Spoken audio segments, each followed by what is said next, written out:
Jadi sisanya tuh cuma 11 tahun lagi dan sampai sekarang pemerintah Singapura tuh masih belum ngelakuin apapun terkait hal ini. Singapore generated around 16.3 billion pounds of solid waste in 2022. Singapura tuh ngebuang sebagian sampahnya dengan cara diekspor ke negara-negara tetangganya yang lebih besar. Gua mau bahas Asia Tenggara lagi, atau tepatnya mau bahas Singapura lagi. Gue mau bahas soal gimana kerennya mereka ngatasin masalah yang dihadapin sama negaranya. Ya, dulu kan kita pernah ngebahas gimana caranya Singapura ngadepin masalah pemanasan di negaranya kan. Marketing. Nah, ternyata selain masalah suhu panas, Singapura tuh juga berhasil ngatasin masalah sampah di negaranya. Dan bahkan sampah yang diolah ini tuh dimanfaatin buat jadi sumber energi juga. Emang ngeri ya. Tapi gimana caranya ya Singapura ngatasin masalah sampah ini? Secara negara mereka tuh kan kecil banget kan? Dimana Bantar Gebangnya coba? Ya udah kalau gitu, ayo langsung aja kita bahas gimana Singapura ngatasin masalah sampah di negara mereka. Di Learning by Googling. Ya kalau ngomongin Singapura kayaknya ada aja ya inisiatif sama inovasi teknologi mereka buat lingkungan. Macem-macem kan di sana kan, ada proyek penghijauan kota, penurunan suhu udara, sampai yang mau kita bahas sekarang. Proyek nol sampah atau yang nama resminya tuh Zero Waste City. Dan semua proyek lingkungan yang gue sebutin tadi itu adalah bagian dari Singapore Green Plan 2030. Apaan tuh? Jadi buat yang belum tahu, Singapore Green Plan tuh dibikin sebagai salah satu agenda pembangunan berkelanjutan dari PBB. Di agenda ini, negara-negara anggota PBB mereka tuh harus ngerencanain dan ngejalanin proyek 10 tahun dari tahun 2020 sampai 2030. Proyek yang bisa ngebikin negara mereka lebih ramah lingkungan dan lebih berkelanjutan. Dan salah satu ambisi Singapura dalam hal ini tuh ya ngatasin masalah sampah yang udah mengkhawatirkan banget di zaman sekarang. Ya kita tahulah jejak peninggalan manusia yang susah banget buat dihilangin tuh kan sampahnya kan. Hampir semua aktivitas yang kita lakuin tuh pasti ninggalin sampah soalnya. Mulai dari sampah makanan, sampah kemasan, sampah barang, sampah masyarakat. Ya pokoknya banyak lah. Dan masalah ini juga, masalah sampah ini juga terjadi di Singapura. Yang makin hari makin padat, makin banyak manusianya. Kalau menurut NEA, National Environment Agency disebut, jumlah sampah padat di Singapura tuh meningkat sebanyak 7 kali lipat dari tahun 1970 ke tahun 2021. Di tahun 1970, jumlah sampah padat yang dihasilkan tuh perharinya tuh kira-kira 1.260 ton. Di tahun 2021 naik tuh sampai 8.741 ton.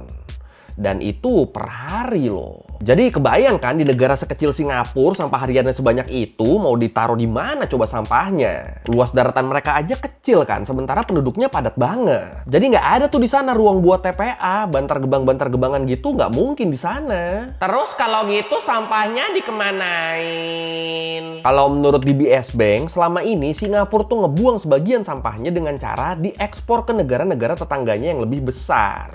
Kayak ke Cina, Thailand, Malaysia, Vietnam, dan Indonesia. Jadi ya Singapura tuh semacam kayak nyewa TPA gitu lah ke negara-negara tadi. Soalnya kan di negara mereka kan nggak ada lahannya kan. Tapi terus di tahun 2017, Cina tuh mulai ngebatasin impor sampah ini. Mereka bikin aturan yang lebih ketat dan lebih repot. Terus pelan-pelan negara-negara Asia Tenggara juga mereka pada nyusul tuh. Mereka ikutan bikin aturan pembatasan sampah ini. Apalagi terus di tahun 2018, World Bank juga ngeluarin laporan yang bilang kalau 90% sampah di negara berkembang tuh nggak diolah dengan baik dan justru malah nimbulin masalah kesehatan dan masalah lingkungan yang serius. While 33% of global waste end up directly at open dumps, governments are increasingly recognizing that these sites are bad for the environment and can be vectors for diseases. Jadi ya udah, dari situ ekspor impor sampah tuh makin ketat, makin susah, makin sedikit, dan Singapura makin nggak punya lahan buat ngebuang sampah mereka. Dan akhirnya daripada pusing mikirin negara mana lagi yang bisa diekspor sampah, akhirnya di situ Singapura lebih milih buat fokus bikin teknologi. Teknologi yang bisa nyelesain masalah sampah mereka sendiri sekaligus ngurangin produksi sampah yang dihasilkan sama warganya. Biar di tahun 2030 nanti, Singapura bisa jadi negara tanpa sampah. Wah, emang ngeri ya Singapura tuh kalau punya visi ya. Gila. Nah ternyata sebenarnya kalau menurut SG101 di tahun 1970-an, Singapura tuh udah berinvestasi di pabrik insinerasi waste to energy. Yang waktu itu cuma ada di Eropa sama Jepang doang. Dan setelah ekspor sampah makin susah, akhirnya di sini Singapura jadi bener-bener memaksimalkan pabrik insinerasi ini. Emang pabrik insinerasi itu apa? Jadi sesuai namanya, insinerasi yang artinya pembakaran sampah. Jadi ya di pabrik ini, sampah yang nggak didaur ulang tuh bakalan dibakar sampai jadi abu. Terus panas yang dihasilkan selama proses pembakaran tuh itu bisa diubah jadi energi listrik yang disalurkan ke rumah-rumah warga. Dan listrik yang berasal dari insinerasi ini, dari pembakaran sampah ini tuh nyumbang sekitar 3% cadangan listrik negara loh. Ini lumayan kan? Tapi asap pembakaran sampahnya emang nggak beracun. Nah iya, sebenarnya asapnya tuh beracun. Tapi asap yang dihasilkan selama proses pembakaran ini tuh bakal disaring dan diolah dulu sebelum dilepas ke udara. Jadi bener-bener diolah dulu tuh sampai jadi nggak beracun. Ya pokoknya pemfilterannya tuh bener-bener diperhatiin banget lah. Sampai akhirnya udara yang keluar tuh udah bener-bener jadi udara yang bersih.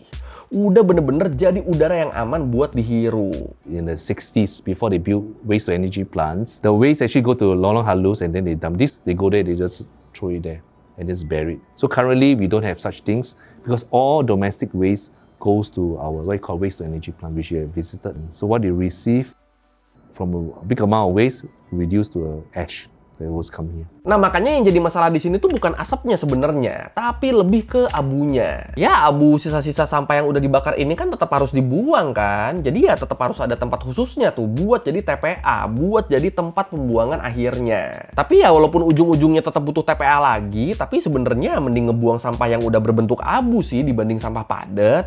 Soalnya kalau sampahnya berbentuk abu tuh itu bisa ngehemat sampai 90% ruang. Jadi kalau misalnya tadinya butuh ruang 10 hektar buat naruh sampah 1 ton, nah sekarang karena udah jadi abu itu mereka cuma butuh 1 hektar doang. Dan harus diakui ini solutif banget sih buat nanganin masalah lahan terbatas. Belum lagi bisa menghasilkan energi listrik yang lumayan juga kan buat nerangin ratusan atau bahkan ribuan rumah. Dan ya akhirnya cara inilah yang difokusin sama Singapura sekarang.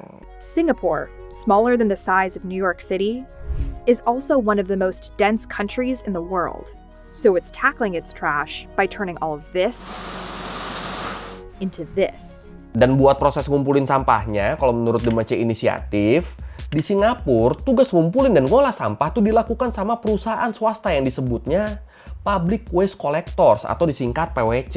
Nah, perusahaan-perusahaan yang mau jadi PWC, mereka tuh harus legal dan sepengetahuan pemerintah. Jadi nggak bisa tuh sembarang orang ngumpulin sama ngolah sampah di sana tuh nggak bisa. Nah, so far di Singapura tuh udah ada 4 PWC dan masing-masing mereka itu tuh punya wilayah pengumpulan sampah yang beda-beda. Jadi nggak akan ada tuh 2 PWC di satu tempat gitu, itu nggak akan ada tuh. Jadi ya secara garis besar PWC ini tugasnya mereka tuh ngambilin sampah, terus milihin sampah mana yang bisa didaur ulang dan mana yang enggak. Nah, sampah-sampah yang nggak bisa didaur ulang itu nantinya bakal dibawa ke insinerator buat dibakar sebelum akhirnya abunya dibuang ke TPA, dibuang ke tempat pembuangan akhir. Waste are collected from the industrial, commercial premises and household premises. An average of about 600 trucks are coming to Tuas South Incineration Plant. They will discharge the waste into the bunker. Cranes will then grab and feed the waste into the incinerator. Dan sekarang di Singapura tuh cuma ada 1 TPA doang. TPA yang bentuknya pulau sampah buatan yang dikasih nama TPA Semakau. Ya jadi karena nggak ada lahan buat jadi TPA, jadinya Singapura tuh harus ngebikin pulau buatan yang dikhususkan buat TPA. Jadi Singapura bikin pulau buatan tapi isinya sampah doang. Dan kalau mungkin lu ngebayangin pulau sampahnya tuh kayak Bantar Gebang tapi ada di tengah-tengah laut gitu, enggak, lu salah tuh. Soalnya tadi kan sampahnya kan udah kena proses pembakaran dulu sebelum dibuang ke TPA. Jadi ya yang di TPA tuh cuma abu-abunya doang. Makanya akhirnya walaupun pulau ini TPA, tapi tetap pulau ini bisa ditanemin pohon. Jadi hidup tuh pohonnya tuh walaupun itu pulau sampah. Beda sama kalau kita nanam pohon di Bantar Gebang. Kalau di Bantar Gebang kita nanamnya pohon, keluarnya kresek. Ya kalau kita lihat-lihat lagi harus diakuin manajemen sampahnya Singapura tuh emang keren banget ya. Sampah loh ini loh, sampah yang dimana-mana cuma dianggap sebagai perusak sama pencemar lingkungan. Di Singapura malah bisa jadi sumber energi baru, sama bisa jadi pulau baru juga yang bisa ditanam pohon. Ini kan gila kan, bener-bener manfaatin teknologi dengan sebaik-baiknya nih mereka nih. Singapore generated around 16.3 billion pounds of solid waste in 2022. Almost half of that is dumped here, Singapore's only landfill. Dan teknologinya bisa sampai segininya, soalnya anggaran negaranya juga kan dialokasikan dengan baik. Dan alokasi dananya emang nggak boleh main-main ini. Soalnya modal Singapura buat ngolah sampah dari awal sampai akhir tuh emang gede banget. Ya kita lihat dari pabrik insenerasinya aja deh, dari inseneratornya aja. Kalau menurut SG101, pabrik pertama yang dibangun di tahun 1970 tuh ngabisin dana sebesar 100 juta SGD. Dan waktu itu nilai segitu jelas gede banget dong. Dan inget itu buat satu pabrik doang tuh. Terus kalau menurut Medium, buat ngangkut 1 ton sampah ke insenerator sama TPA, itu tuh butuh sekitar 50 SGD per 1 tonnya. Nah tadi perharinya sampah di Singapura tuh kan ada 8.700-an ton ya. Jadi ya berarti 50 kali 8.700. Ya sekitar 440.000 SGD berarti dalam sehari butuhnya. Dan ingat ini buat ngangkut sampahnya doang loh. Terus kalau ditambah proses insenerasinya, ditambah proses pembakarannya, itu tuh ngabisin sekitar 65-75 SGD per tonnya. Berarti berapa duit tuh yang harus dikeluarin pemerintah Singapura buat ngurusin sampah doang? Ya yang tadi jumlahin aja tuh. Nggak tahu lah. Boleh komen yang tahu ya. Pusing gila ngitung terus. Dan pastinya manajemen sampah yang sebagus dan semahal ini cuma bisa dilakukan sama negara yang pemerintahannya minim korupsi dong. Jadi ya kebayangkan hasilnya kan kalau duit segini banyak bener-bener dimaksimalin. Nggak dipakai buat bayar biduan. Wah itu bisa agak enak tuh warga Bantar Gebang tuh kalau nafas tuh. Ada. Pejabat kita. Dan gilanya walaupun apa yang dilakuin sama Singapura nih udah oke banget, tapi ternyata banyak pihak yang masih ngerasa ini kurang maksimal loh. Kenapa kurang maksimal? Soalnya ternyata tingkat literasi sampah dan daur ulang di kalangan masyarakat Singapura tuh dianggapnya masih minim. Jadi walaupun negara bisa ngatasin masalah sampah dengan baik, tapi banyak rakyat Singapura yang kurang dapat edukasi tentang sampah. Dan kalau menurut NEA, gara-gara masyarakatnya kurang edukasi ini, jadinya sebanyak 40% sampah yang harusnya bisa didaur ulang, itu malah jadi harus dibakar karena udah terkontaminasi. Jadi warga Singapura tuh masih banyak yang sampahnya dicampur-campur antara sampah daur ulang sama yang bukan. Misalnya nih, contoh kasus nih. Sampah yang paling banyak dihasilkan di Singapura tuh kan sampah kertas sama karton ya, yang harusnya bisa didaur ulang. Tapi ternyata kebanyakan sampah kartonnya tuh malah rusak duluan karena pas dibuang itu disatuin sama sisa-sisa makanan misalnya. Nah yang model-model gitu tuh ngebikin kertasnya jadi nggak bisa didaur ulang, jadi ya harus dibakar karena udah terkontaminasi. Jadi ya dianggapnya ini mubazir nih. Dari level mubazirnya aja udah sangat di atas kita ya, udah jauh banget ya Singapura ya. Ya di kita kan mubazirnya kan masih, itu sayang tuh nggak dimakan, masih kayak gitu kan. Di Singapura udah, sayang itu kertasnya harusnya bisa didaur ulang tuh, bisa jadi energi tuh. Udah kayak gitu loh levelnya loh. Gila. The government also hopes to increase recycling rates to 70% by 2030, which requires consumer education. Currently, about 40% of items placed in recycling bins cannot actually be recycled due to contamination.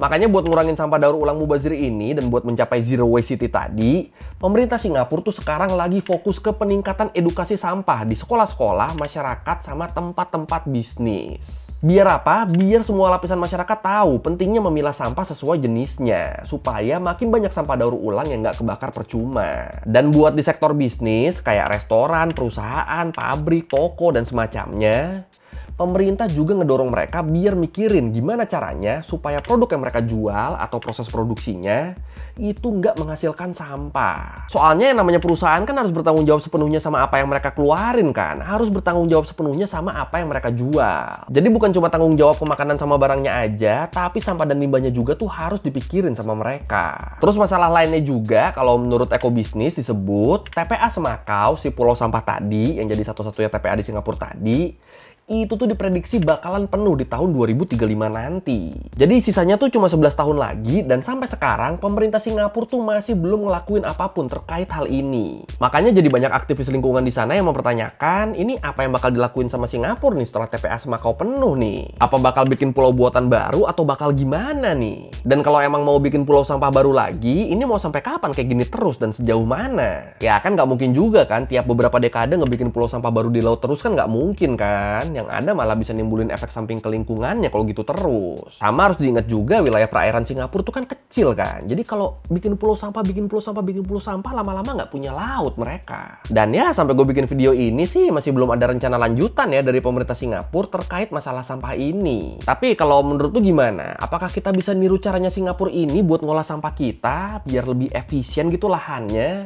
Atau ini terlalu muluk-muluk? Karena ya korupsi di kita kan masih banyak banget ya. Yang mana nih? Silakan komen. And a portion of Semakau landfill is already 90% full. Based on our estimate, the island will be completely filled by 2035. We're working at local universities, look at it's a possibility to recycle this ash into new materials, we say for roads work. Oke, sekian dari Baguin kali ini tentang gimana Singapura ngolah sampah mereka. Dan ternyata caranya tuh emang maju banget ya. Ya, kalau lu mau revisi kayak gue udah salah, atau lu mau nanya, atau mau nambahin di video, bisa tulis di komen. Kita diskusi kayak biasa. Sekali lagi, thank you. Dan jangan lupa like, comment, subscribe. Bye.